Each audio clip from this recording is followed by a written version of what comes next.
បងប្អូននេះគឺជាក្រូចប្រសាទចាំតែខ្ញុំដែលខ្ញុំធ្វើការគោះពីទៅក្រូចនេះគឺទុករយៈពេល1ខែឡើងលើហើយណាពុកម៉ែបងប្អូនហើយដើមវាគឺថាបែកមិនតាំងពីក្រោមគល់ទៅស្អាតមែនតើហើយគល់វានេះគឺបែកឫសចេញក្រៅក្រងអស់ហើយណានេះឫសវា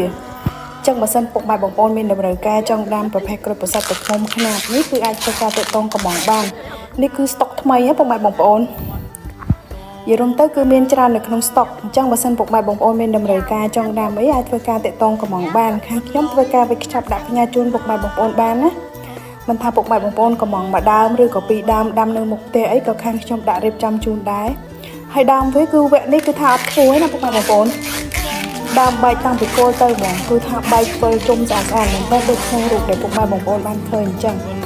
សម្រាប់ពុកម៉ែបងប្អូនដែលមានតម្រូវការចង់ដាំប្រភេទដើមក្រូចប្រសាទពូជសុទ្ធតលាពូជជូនពុកម៉ែបងប្អូនប្រភេទទឹកឃ្មុំសុទ្ធអញ្ចឹងណានិយាយទៅប្រភេទដើមក្រូចអននេះគឺបែកមិនពីក្រោមទៅអញ្ចឹងដើមវាគឺអត់ខ្ពស់ឲ្យពុកម៉ែបងប្អូនដើមទាបហើយពេលផ្លែទៅគឺថាឈងបេះនឹងដៃបានអញ្ចឹងណា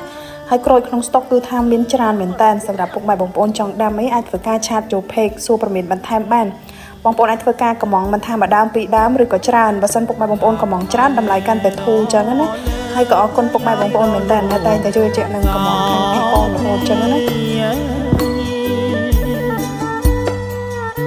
ក្លាប់មករលេទួយាយរលងសោភី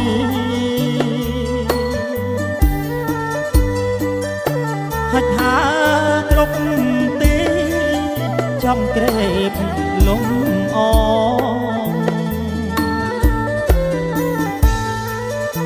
ហិចហាគ្រប់ទីចំក្រេប